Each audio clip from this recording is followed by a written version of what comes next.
Hold on real quick, hold on. Give me 1 second. Welcome to Swish Speaks. Come on. It's your boy Nelly Swish, and we back at it with another episode of Swish Speaks. Once again, I'm in Brookfield. It's kind of loud a little bit today, so I'm going to try to raise my voice a little bit. Hopefully y'all can hear me throughout this whole tour. You know what I'm saying? I really don't want to have to do this all over again, you feel me? But for the most part, New Year, week 2. And without any further ado, this upcoming topic is about how players fail coaches, right? So, let's get it. A lot of the times, coaches get blamed for everything, you know what I'm saying? Whether a team is doing good, bad, whatever it is. If the team's winning, oh, good coach, he's a good coach, da-da-da. Team's losing, bad coach. Team chemistry's bad and off, bad coach. What else, man? Team's not conditioned. Let's say I just got blown out from running up and down the court all game. Bad coach. He's not conditioning his team. Now, yeah, it may be the coach's fault at times, or for the mass majority, or whatever the case is, right? Cool. But now let's really talk about how players, as individuals, fail the coach. So I made a poll, right? I put not really a poll actually, matter of fact, I put a questionnaire on my Instagram, and I really was trying to ask people, try to get people's input, yo, what do y'all think makes a player fail a coach? And I got a lot of different responses, you know what I'm saying? So I definitely do want to pinpoint and target certain things that players do that really affect their relationship with the coach. The way I see things, right, I view things as, when it comes down to a player and a coach, it all falls within trust and respect. If you have trust in your coach, you buy into whatever it is that the coach is telling you to do. The coach says run through a brick wall right now. If you trust that on the other side is something glorious, marvelous, or spectacular, championship, whatever the case is, you're going to do it. You trust your coach, and especially if your coach is somebody who has been there already and is telling you, yo, you got to do this in order to get here. If you trust that coach, you're going to do it. And on top of it, if the respect factor is also there, you respect the fact that the coach understands how to get there and is willing to tell you the keys of really how to get there too. You know what I'm saying? So it's a trusting and a respect thing, right? So let's go back into it a little bit more. As a player, your attitude is everything. Your body language, your attitude is it's very detrimental to a coach when your attitude is bad. How can the coach trust you to go on the court and do whatever it is that he's telling you to do if your attitude and the way your body language and everything is not into it? I can't say, yo, go out there and go score 30, and then you miss a couple shots and your body language is man, I missed a couple shots, man. Or if I'm telling you to go win a basketball game and your body language is not somebody who's willing to go out there and do what they got to do to go win a basketball game, how do you honestly expect the coach to trust you to continue playing? Then it becomes a respect thing where it's yo, despite you not doing whatever it is that the coach needs you to do, you go out there and you shit the bed, and then you don't want to get back on defense, you don't want to do a certain thing now, you don't want to play defense, whatever the case is, and then when you get subbed out, you cursing out the coach, and what's that about? You know what I'm saying?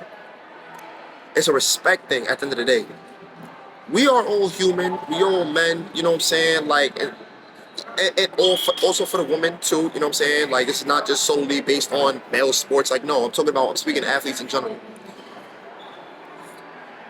You gotta buy in to what it is that the coach is telling you to do, and also in terms of what it is the team needs you to do. Understanding your role is a big thing that takes a toll on a lot of players, because not understanding your role is really the main factor and really a key factor as to why a coach and player's relationship can hinder. You not understanding that you're not the best on the team, but you are a really good defender, so we need you out there for defense, kind of plays a big role in terms of your minutes, your play time. You know what I'm saying? It really does. Understand this. There's only 5 guys that could be on the basketball court at once. Only 5. You got your starters. Then you got the players that's coming off the bench in the rotation. Then you got your players on the bench that's like, you're on a team, but it's like, yo, I'm not gonna lie, you gotta be real with yourself. Feel me? It's a realistic thing, and that comes with life too. In life, you don't get it your way all the time. You don't. You may be the best, you may not be the best, you may be in the middle. It all varies, but you gotta understand your role. Am I a good rebounder? Do I come in the game to rebound? Yes, I do. Do I come into the game to defend? Yes, I do. Am I the facilitator? Are you the point guard? What is it? What's your role? Am I the person that has to come in and score points to make my team win? Everybody wants to score, but that's not the reality of basketball. That's not the reality of sports in general. Not everybody can be that guy. Every single level you go to and you progress to, being that guy hinders. You could be that guy in high school, you get to college, you're not that guy no more. Everybody was that guy in high school. Now everybody's that guy. You make it to the pros, you are not that guy anymore. You may be, depending on who you are, your situation, your circumstances, but for the mass majority, everything hinders. The higher level you go, that shit drops right back down. Respectfully, you have to understand that, you have to know that. That's not the coach's fault. So don't make it seem like because certain things are not going your way as a player, it's the coach's fault. It's not. Let's take it back even further. When it comes down to you as a player, players nowadays, and I wouldn't necessarily even say nowadays because it's been going on for as long as Father Time, you know what I'm saying? Respectfully. Accountability. Accountability. Accountability is one of the major things that a lot of people in general, not even just in sports, but a lot of people in general fail at. They don't take accountability, and that's something that really hinders their success within so much in life. You do something wrong, you're going to get criticized for it. You do something right, you may have done it right, but it may have been a little tweak or whatever the case that it's going to be it's going to be criticism in anything you do. It doesn't matter how well you do things. You can shoot the lights out. You're going to get criticized some way, somehow. The best basketball players in the fucking world get criticized. The best in the world get criticized. You have to understand that criticism is a part of life. It's a part of sports. If you can't take criticism, what makes you think that that trust factor and that respect factor between you and your coach will be solidified? It won't. If I can't say, yo, you're not talking on defense, I need you to talk on defense, and you can't, yes, coach, and let that be that, and you comprehend what it is that the coach just told you to do, and then go out and do it, what makes you think I trust you to do that in the fourth quarter when we're down by one and we need to get a defensive stop? You mess up on a switch rotation, somebody gets a bucket, now we lost. What makes you think I can trust you on the court? If I can't trust you, I can't play you. And if the respect factor isn't there either, what makes you think that'll be any good either? Once again, we are all human. It's kind of tough to say like, yo, if I don't respect somebody, I'm going to play them.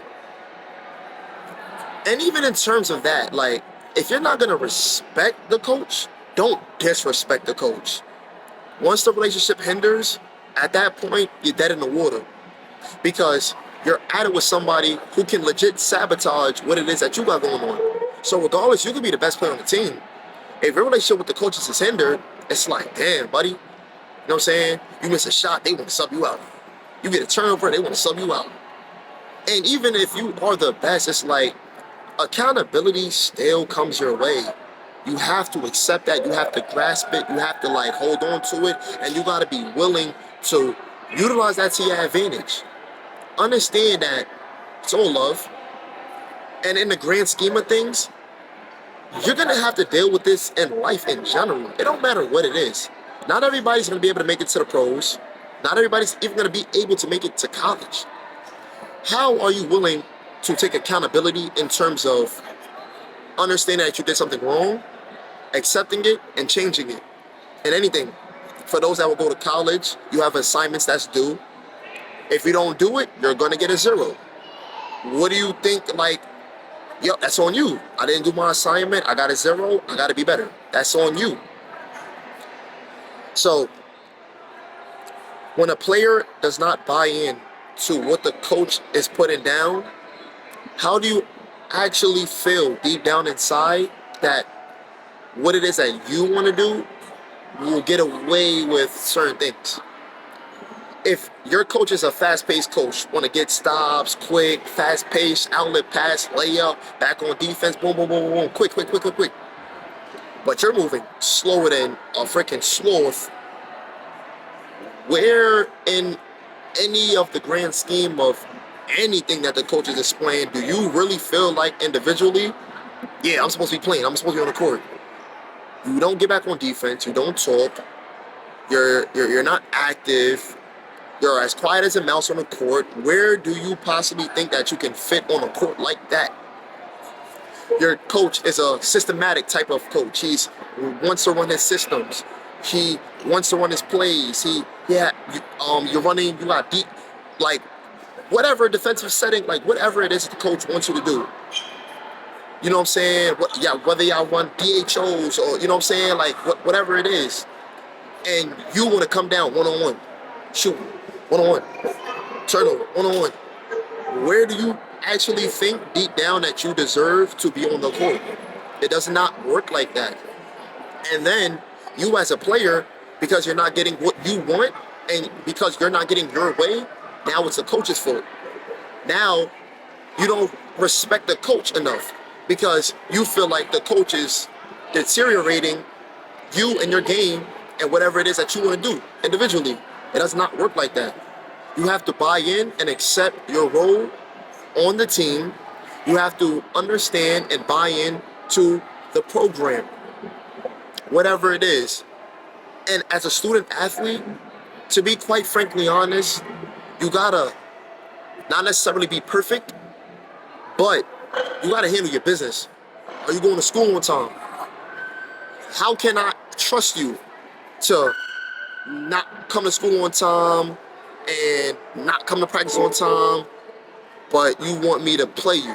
You want me to say, yeah, it's all good, like, it's whatever, like, you know what I'm saying? You can do whatever you want, but in the game, you can play. You don't even, like, hold yourself accountable to even show up to things on time, and then you want to play. Don't work like that. It does not. If you are this type of person or this type of athlete or whatever the case is, look at yourself in the mirror and reconstruct. You have to. You must. Especially if you're somebody who wants to make it to the next level. Because let me tell you, college is a business. College is a business. They don't play that shit. They don't play that shit. I promise you. You fail, you think it's cool, you wanna, I promise you, bro. I promise you. It's none of that. The coach's job is on the line. Your ass will get cut. I promise you. It's none of that. It's none of that failing off. It's none of that practice late, this and that, not doing what the coach wants you to do in the game, following the system, whatever it is. The coach is not tolerating that. His job is on the line. You will get cut. You will be going. Next man up. Recruitment time comes. Next man in line. Boom. You're going like that. I'm telling you. A lot of people in high school think that they could get away with certain things now because of the level that they are at. It's high school. It's understandable. Okay, cool. But I'm telling you, bro, the higher level you get to, especially for those that do want to make it to the next level, it's not going to be none of that. I promise you. But just for the general understanding of everything, right? Attitude, you know what I'm saying? Your attitude is everything. Your body language. How are you when you get subbed out? When you do something wrong and you come to the bench to get corrected about it. Once again, going back to accountability. You come back and you have to get criticized. You have to get corrected. Are you sobbing? Are you cursing your coach out? Are you, like, you gotta understand, seeing that as a person, because coaches are human, but seeing that as a coach, it makes you feel like, I can't trust you to put you back in if you acting like that. You're mentally out of it. I cannot trust you if you're not mentally engaged. Once the trust is not there and the respect is broken, from that point forward, it's really hard to bounce back from that. And that right there is the main sole reason as to what I personally believe really deteriorates, like, the relationship between a player and a coach. It's really those two things. It's kind of like a tree in a way. The tree has many different branches. That's like the main root. The attitude, you know what I'm saying? accountability, like those are like the main roots. And then of course within all of that has different, you know what I'm saying, like routes and branches that grow off of them. Because of course when your attitude is bad, you don't take accountability well, you don't take criticism well. It's like now it affects your game. Now it affects the respect. Now you think that you earned something and you deserve something that you really don't. It does not work like that. And a lot of other people get away with certain things because they are the best on the team. That within its own self too, you think you could possibly get away with it now due to circumstances or situational things. But I'm telling you once again, the higher level you expect yourself to go to, the less toleration. A lot of kids, right? Things don't go well at their school. They say, "Yo, I'm about to transfer. I want to transfer." Okay, cool. You can transfer. Some want to transfer to better programs. Some want to transfer to programs that they feel like they are the best at, or bad programs that they feel like they can control. Let me tell you about that, right? The better program, the least stupidity, the least like overall attitude, everything drops at that point. You think you're gonna go to a better program and carry that bad attitude, carry that whack work ethic? Do you honestly think that that better school will tolerate those behaviors? They're better for a reason. So therefore, if you don't live up to their expectations and if you don't live up to the disciplinary codes that they stand by, you're done.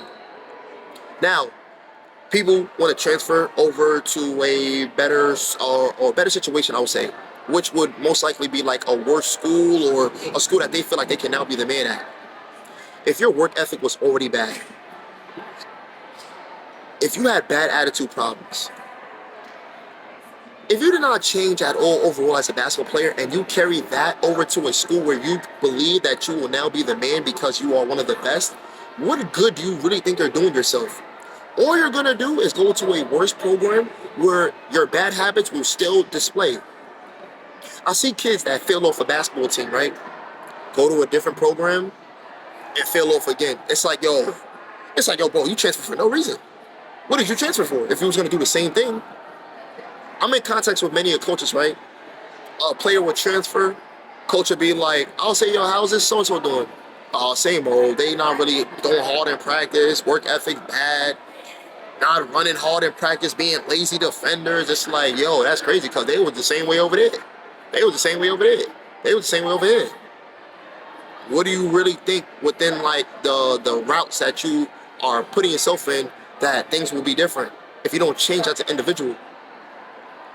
Look at yourself in the mirror, understand your flaws, take accountability, and be better. It's that simple. Trust, build trust with your coaches. If you don't feel happy with your situation, all it takes is a conversation. Go talk to your coaches. If you're not getting the minutes that you feel like you deserve, go figure out the cause. Go figure out the reason. Are you not better than the starters in front of you?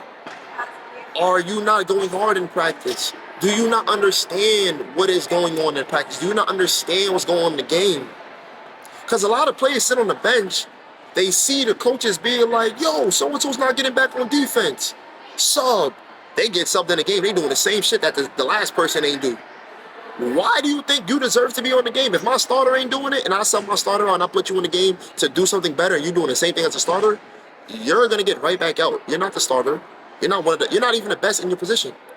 So therefore, I'd rather live and die with the best in their position, doing whatever stupidity it is, versus somebody who's not even as good as them doing it. And that's just the way it is. You live and die with the best. You live and die with the best. I'm not going to sub out LeBron James for not getting stops on defense for a third, somebody who's like the third string small forward or whatever the case is to come in and do the same shit LeBron not doing. No. I'm going to live and die with what Braun does. Steph Curry taking 1,000 jumpers and missing. He's missing and missing and missing. I'm going to live and die with him doing that versus the third point guard on the bench coming in and doing that. Period. And that's just the way it is with life in general. If you're the best, We gonna live and die with that. If you're not, you gotta work. You gotta work. You gotta utilize it, and you gotta work. That's it. It's really nothing else that we as coaches can really say to you. You have to work. If you want it, you gotta work for it. If now, here's the another thing too that I feel like affects players' relationship with coaches for sure. And this right here, I stand with the players. When a player now is more so trying to figure out whatever it is that is the problem with him and the coach, like, yo, coach, what am I doing to not get minutes? And then I tell you, like, yo, you gotta understand the plays better. You gotta go play better. And now in the practice, now you're doing it, and I'm still not playing you. I get that. I understand your frustration. I get it. But at that point, now it's like, okay, you need to now, as a player, really figure out the ins and outs of everything else that it is that you need to do. I say you're not understanding the plays. Now you gotta understand the plays, be a better defender. You gotta come out and practice and go at everybody. You gotta be a dog. You gotta have that dog mentality. And when it now, you have to make things undeniable. You have to. Once you get to that point and you get to that state, now it's like, okay, I trust this player. I respect him. I respect the hustle. I respect the grind. I'm definitely gonna make sure he good. I'm gonna play them. I'm gonna play her. I'm gonna do that. You gotta do it, man. I'm telling you. But overall, though, I don't want to make this too long. You feel me? But overall, when it comes down to it, players, keep working hard. Talk to your coaches. Figure out what it is that you have to do to be better. Keep working. Keep grinding. Your attitude. Fix that attitude. Fix your approach to the game. Take practice serious. Take everything serious. Be that guy that the coach can rely on. Trust and respect. Trust, respect, accountability. Those three things right there lead to so much, a whole world of so much other things right there. And that's what I honestly feel like affects a player and a coach's relationship. When those three things right there are hindered, it takes so much for it to be reconstructed. And when you get to that point too with the coach, and the relationship really isn't the way it used to be anymore, at that point you're like, you asked out. Don't be in that predicament. Keep a positive energy, cheer on your teammates, keep on grinding, keep on playing strong, keep playing smart, keep being a dog offensively and defensively. You can't be one way off on the offensive side and then one way on the defensive side. It don't work like that. And if you are gonna pick a side, to be quite frankly honest, let it be the defensive side. If you're gonna want to say, you know what, I'm gonna pick a side, let it be defense. Because defense leads to offense. I'm telling you. You don't want to be that guy to, okay, I had 20 today, but you gave up 30. You had 20, but you gave up 30 though? Come on, bro. Let's be for real. Your plus minus is, come on. What? Gotta be for real. You know what I'm saying? But, hey, man, this is episode 2 of Swish Speaks. Try to get this out to y'all, you feel me? Friday, it's Thursday right now, so tomorrow, you know what I'm saying? But yo, stay tuned for week 3 and episode 3 of Swish Speaks. It's definitely gonna be a good one. This is gonna be up on YouTube and on IG Reels. Check me out on Swish Athletics and on my YouTube channel, Nelly Swish, you feel me? We out here, man, let's get it.